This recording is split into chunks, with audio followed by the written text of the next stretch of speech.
तो hello friends, स्वागत है आप सभी का एक बार फिर से मेरे चैनल प्रोग्रेसिव अफेयर्स पे।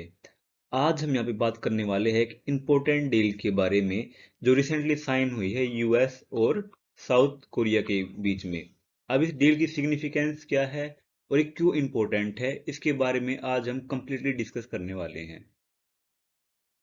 यहाँ पे आप देख पाएंगे इस पे बहुत सारे आर्टिकल पब्लिश हुए हैं कि जी व्हाट इज वॉशिंगटन डेक्लेरेशन। जी वॉशिंगटन डेक्लेरेशन है क्या और इसकी सिग्निफिकेंसेस क्या है।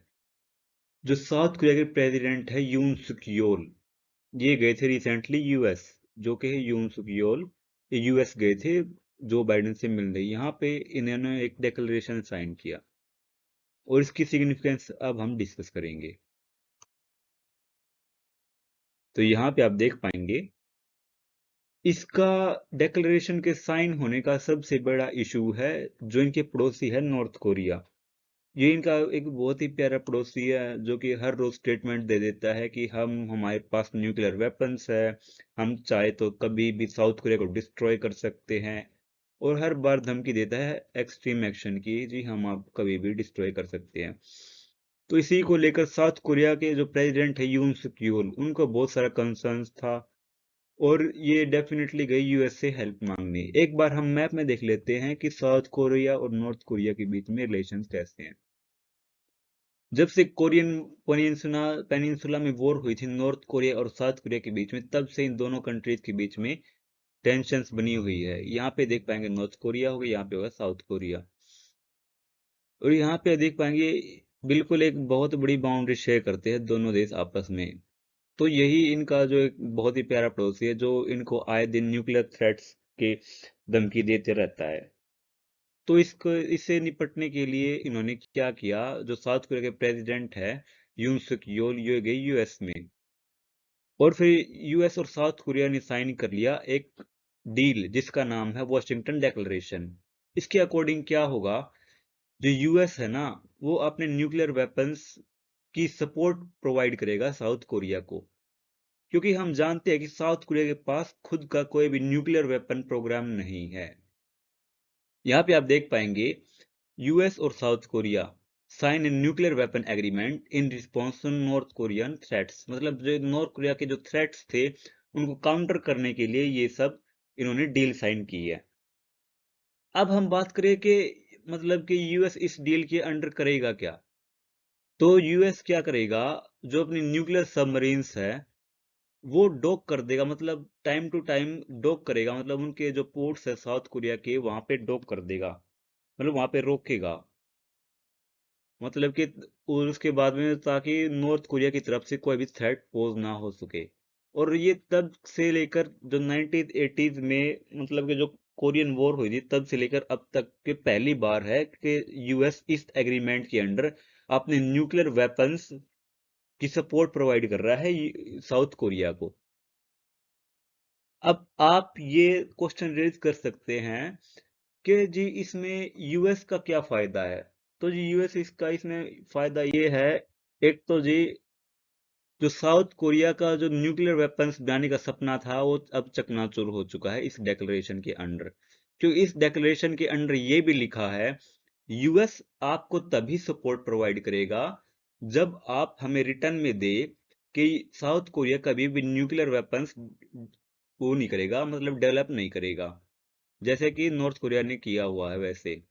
तो इसी डेक्लेरेशन के अंडर साउथ कोरिया ने ये डील मान ली है और इन्होंने रिटर्न में एश्योरेंस दी है यूएस को कि जी हम कभी भी साउथ कोरिया जो एक मतलब कि कभी भी न्यूक्लियर वेपन्स वो नहीं करेगा, क्या है, डेवलप नहीं करेगा कभी भी न्यूक्लियर वेपन्स।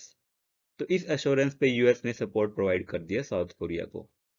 और अगर हम बात करें नॉन प्रोलिफरेशन ट्रीटी, मतलब कि जो न्यूक्लियर वेपन्स बनाते हैं जो देश आज के टाइम पे उनको रोकने के लिए एक ट्रीटी साइन की गई थी।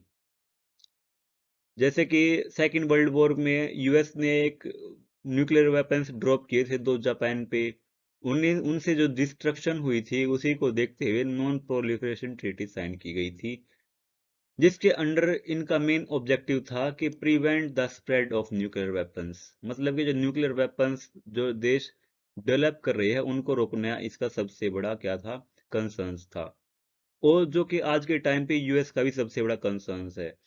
ये चाहते हैं कि कोई भी देश जो भी है, कोई भी सिंगल कंट्रीज आज के टाइम पे न्यूक्लियर वेपन्स को डिस्कवर ना करे, क्योंकि इससे पावर का इम्बैलेंस हो जाएगा।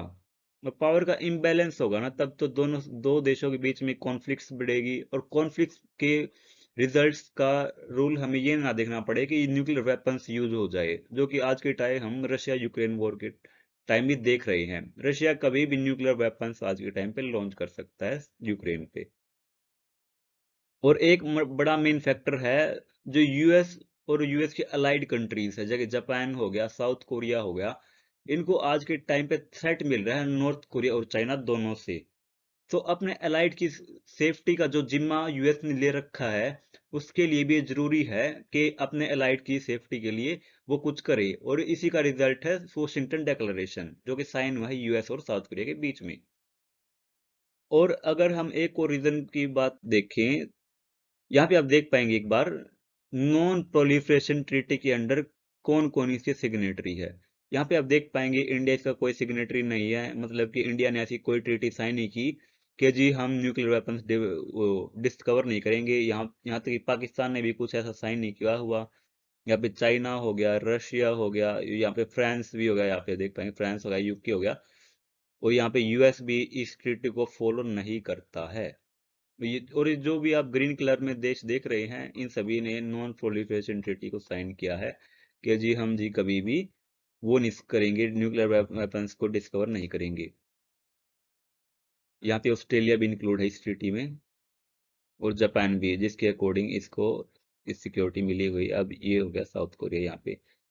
और अगर हम बात करें एक अनदर एस्पेक्ट की, अनदर एस्पेक्ट ये बोलता है, जब कोरियन वॉर हुई थी 19 ओ सॉरी हाँ, जब कोरियन वॉर हुई थी, तो उस टाइम पे यूएस ने क्या किया था, जो अपने न्यूक्लियर वेपन साउथ कोरिया में थे, वे उनमें से कम 100 वेपन्स वहां से निकाल लिए थे, इस उम्मीद से कि नॉर्थ कोरिया भी अपने न्यूक्लियर वेपन्स या फिर जो एग्रेशन दिखा रहा है उस टाइम पे वो भी कम कर देगा। बट हुआ इसका उल्टा।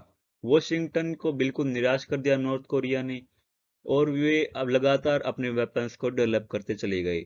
और ये एक यूएस का बहुत ही बड़ा फेलियर था उस टाइम पे, जिसका रिजल्ट हमें ये देखने को मिला। यहाँ पे आप देख पाएंगे एक बार,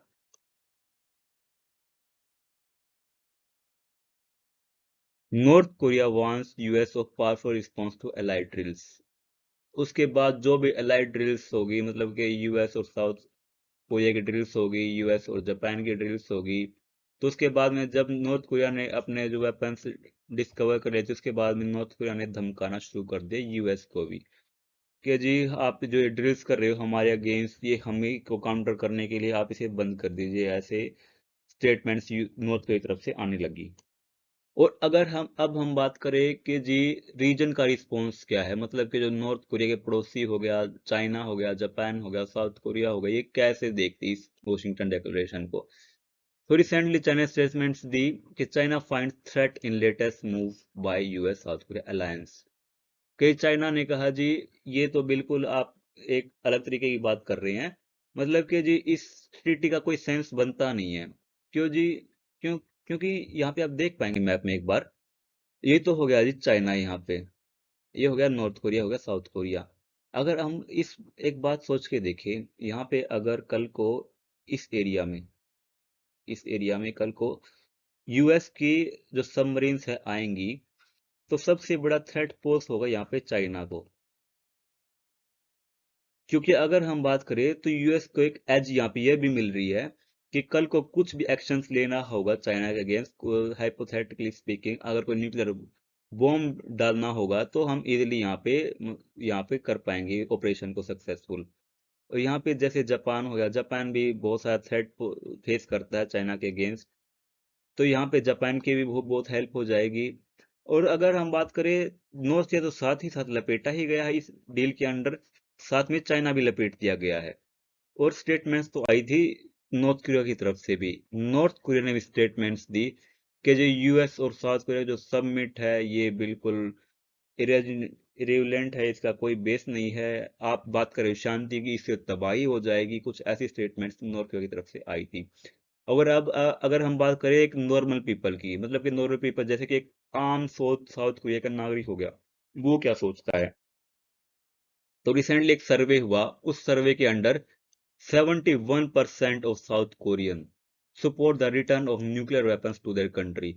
मतलब ये बोल रहे हैं 71%, एक बहुत ही बड़ा शेयर है, ये बोल रहे हैं कि हमारे खुद के न्यूक्लियर वेपन्स होने चाहिए, ना कि हमें दूसरे देश पर डिपेंड होने चाहिए। मतलब ये बोल रहे हैं कि जी हमें यूएस पे डिपेंड नहीं होना चाहिए। क्या पता इन्हें भी दिख रहा है बिल्कुल कि जी जो यूएस ने यूक्रेन के साथ किया, जी हम आपको सपोर्ट करेंगे वगैरह, और एंड टाइम पे उसको बीच में हाथ छोड़ के चले गए उसका। अब यूक्रेन के साथ जो हुआ है, ये नहीं चाहते कि हमारे साथ भी हो। आम साउथ कोरिया, आम साउथ कोरियन ये सोच रहा है आज के टाइम पे। तो ये भी कंसर्न्स की बात है। वहां पे लीडर साइन कर रहे हैं डिक्लेरेशन को, और जो आम जनता है वो ही इस डिक्लेरेशन के अगेंस्ट है। मतलब ये चाहते हैं कि खुद के न्यूक्लियर वेपन्स डिस्कवर करे, बगैर किसी पे डिपेंड होने की बजाय। सो होपफुली आपको ये पूरा लेक्चर समझ में आ गया होगा। So thank you for listening progressive affairs.